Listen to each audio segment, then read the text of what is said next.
To have you. Good to see you, sir. Thanks for inviting me. Yeah, of course. So, for people who aren't familiar with your work, I wanted to show folks that back in 2024, you made 3 big predictions. 1, that Trump would win. 2, that he would start a war with Iran. And 3, that the U.S. would lose that war. Let's take a listen to that. In this class this semester, I'm making 3 big predictions, right? First is that Trump will win in November.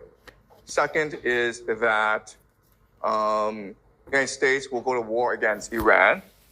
And the third big prediction is that the United States will lose this war, which will forever change the global order. So obviously that last one is the only one that has not yet come to fruition. Is quite a stunning prediction. Do you stand by it? And what have you seen so far that leads you to sort of stand firm in that conclusion? So given my analysis of how the war is progressing, I think that Iran has many more advantages over the United States. The reality is that right now, it's a war of attrition between the United States and Iran. And the Iranians have been preparing 20 years for this conflict. In their eschatology, in their religion, this is a war against the great Satan.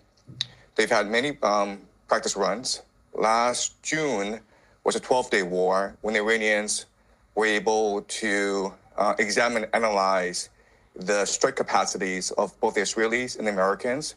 And they've had a lot of time, 8 months, to prepare fully for this new attack.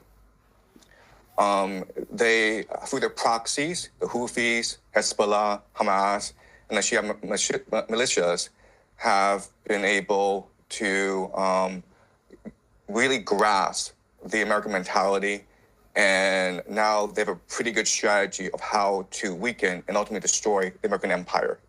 So what the Iranians are doing is they're waging war against the entire global economy. And so they are striking the GCC countries. And not only are they striking GCC countries, American bases, but they're going after the critical energy infrastructure of these bases. They blocked off the Strait of Hormuz. And eventually, they will go after the water desalination plants, which is the lifeblood of these nations because they don't have fresh water supply. In fact, the water desalination plants provide 60% of the GCC's water supply. So if a drone, and these drones cost $50,000, if they wiped out a desalination plant in Riyadh, Saudi Arabia, and it's a city of 10 million people, right? They'd be out of water in 2 weeks. In 2 weeks. And right now, the Iranians have de facto closed off the Strait of Hormuz, and the GCC gets 90% of its food from the Strait of Hormuz. So I know a lot of people are talking about the disruptions to the global economy, but right now, the Iranians are actually threatening the very existence of Saudi Arabia, UAE, Bahrain, Qatar. And why this is important is that the Gulf states are really the linchpin of the American economy. So what they do is they sell petrodollars, and then they recycle the petrodollars back into the American economy through the investments in the stock market. And right now, we know that the entire American economy is propped up by AI investments in data centers. And a lot of that comes from the Gulf states.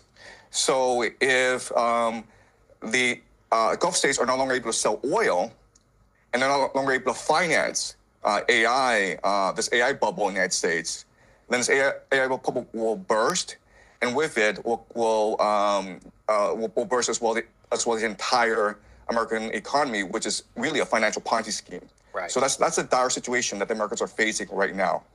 Yeah, I mean, to your point, sir, an Amazon data center was literally hit in the UAE. And now, of course, big tech companies, which were looking at the UAE as a major potential data center investment hub with cheap and abundant energy, probably going to be rethinking that. We also wanted to talk to you about munitions. We can put this next one up here on the screen. The United States is racing to accomplish Iran mission before munitions run out. This is specifically around interceptor math. There's a famous video just from yesterday in Israel, which shows a single Iranian ballistic missile, which is being targeted by some 11 different interceptors, all of which miss. Most of those come from the United States, not to mention all of the different bases, the GCC countries that you just talked about, and the asymmetry of the cost. It's $1 million for a missile, tens of millions per interceptor in some of these cases.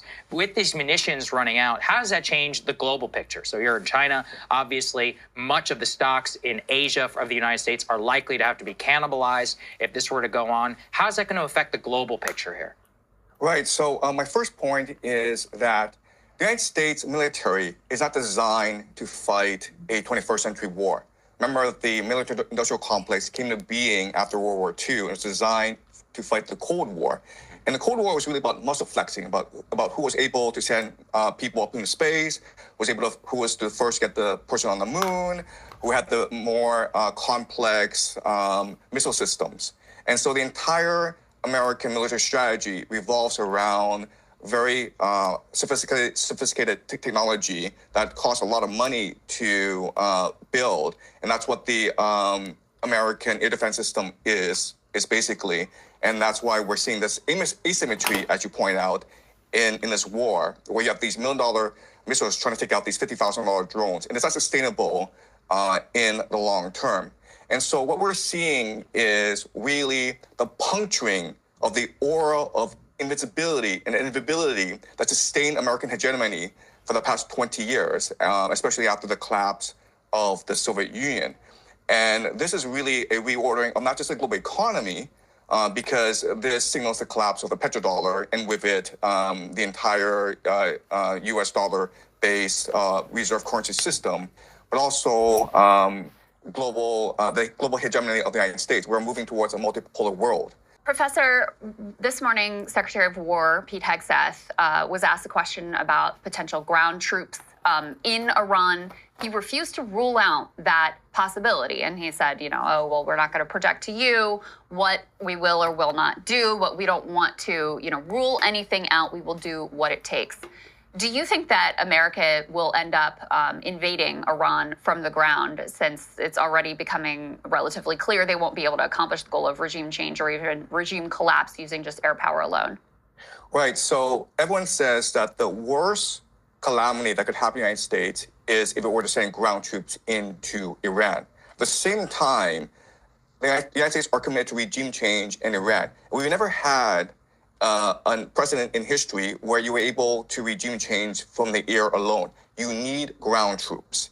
And so unfortunately, what's going to happen over the next few months is that pressure will build on America to send ground troops, especially from the GCC countries and from Israel, which are being pounded right now by the Iranians. So remember that if the GCC countries, Saudi Arabia, Qatar, UAE, Bahrain, if they go, then the petrodollar goes with them. So the Americans need to protect these countries, and these countries are going to demand that either the Americans bribe the Iranians to cease, and this is like $5 trillion in indemnity, okay?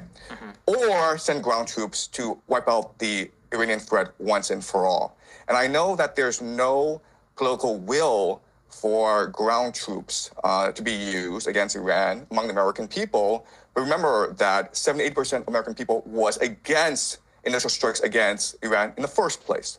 Right. And one of the things that really comes into question, I think, with all of this, sir, when we're looking at the geopolitical picture and the sacrificing in much of this from the United States on behalf of Israel, is kind of a question as to who and what wanted this. We were actually curious for your view on a disputed report here from the Washington Post. We can put it up here on the screen, F3. A push from the Saudis. Israel helped move Trump to attack Iran. Now, this has been internally disputed by Saudi Arabia, saying that they did not push the Trump administration to attack Iran. However, this is clearly an authorized leak from our own government, trying to at least lay some of the blame on behalf of the GCC. What do you make of this analysis and of this narrative that Saudi Arabia was also trying to be behind this push to bomb Iran? So I've always argued that both Saudi Arabia and Israel are heavily invested in regime change in Iran. In fact, Saudi Arabia sees Iran as much more of an existential crisis than Israel. Because remember, Israel still has nuclear weapons, and Israel is a very diverse, very sophisticated economy, whereas Saudi Arabia is completely reliant on oil. And it's always had problems with Iran because Iran is a theocracy opposed to the Saudi monarchy. Iran funds and equips the Houthis, which have been antagonistic towards Saudi Arabia for the longest time. And right now, the Saudi economy is suffering. It's been trying to pivot towards more of a tourist economy. That's why they brought in Ronaldo. That's why they're switching to e-gaming. That's why they're building something called a line, NEOM. And all these things are not working out. So they need to be able to control the oil resources of the entire Middle East if they are to survive and thrive as a nation. So I do believe that this reporting is credible, even though it does make Saudi Arabia look bad. But remember, Saudi Arabia says that they wanted peace, but they are helping the Israelis and the Americans attack Iran right now because they're allowing the Israelis and Americans to use Saudi airspace. So help us understand, because it still feels to me like there's some pieces that don't totally add up. You had, in advance of this war on Iran, you had top military brass up to the chairman of the Joint Chiefs of Staff saying, this is a really bad idea. We are not ready for this. All the math on the interceptors that's been talked about for months at this point. And yet